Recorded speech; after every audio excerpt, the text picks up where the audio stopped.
شكرا. يوسف، انت مع تسليم السلاح؟ هلا فتنا على بيت القصيد بهالمرحله اكيد لا. انا عم فكر اذا حدا ببيعني، حدا بدي اشتري من حدا، عم نمزح. لا الموضوع عليكي، الموضوع جاي بالقلب. كيف يعني؟ بالقلب، انه يا خيي انه بدك اياني اقول سوري وانا ما عملت شيء، بدك اياني سلمك سلاح وانت بعدك قاعد بالبيت.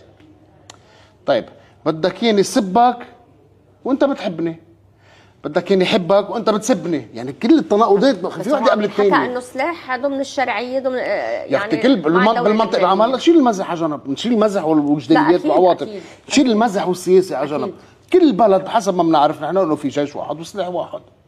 كفكره هيك كفكره طبيعيه، انه طبيعيه قانونيه بالمجتمعات هي نعم. منطقيه جدا. نعم. اكيد انا مع انه يكون الجيش اللبناني، الجيش الوطني اللبناني او شو ما كان الجيش الوطني تبع هالبلد يكون هو متمسك بزمام الامور، ونحن كلنا عندنا ثقه فيه وننام مرتاحين ومنحيين. ونحن انا لهلا نعم. شوف عسكري بدمع عيوني سبحان الله عمره 20 سنه يفعل هيك، بقول يا عمي رقبتي بايده هذا الزلمه، كيف ما بدي احترمه؟ يمكن يسمع قواص يهرب يتخبى شوي، بس بمجرد انه يسمع قواص انا قاعد بالبيت بالاي سي بدي اقدره عليها كثير.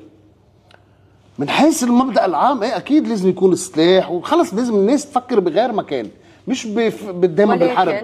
ولكن نحن على كتف حدا بده يفوت عليك كل 5 ثواني، يعني فات علينا وبعز دين قوه المقاومه، وبعز دين قوه الدوله، وبعز دين القوه وقت الاقتصاد كان قوي،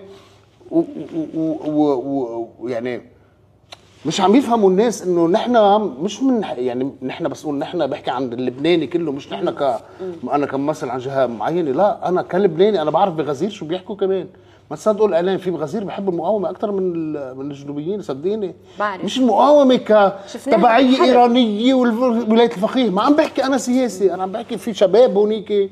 هذا الشاب عنده بيت، تحت هالبيت في عنده ابو يمكن حاطط فيه سلاح، قدامه في دبابه اسرائيليه بدها تجي تغتصب امه كل يوم، شو بتفرج عليها؟ طب تنعتبر بدل ما يكونوا شيعة بالجنوب كانوا الموارنه هونيك، نحن كلنا كنا هونيك، شو بنعمل؟ مش نفس الشيء؟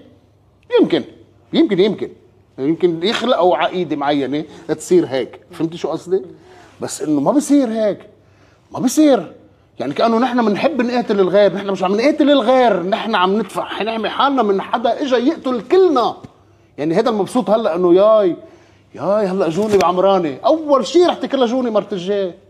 للاسف هيدا الفكر الصهيوني اللي منه عارف كيف بيفكروا هول الجماعه، وليش اجوا لهون ولوين رايحين.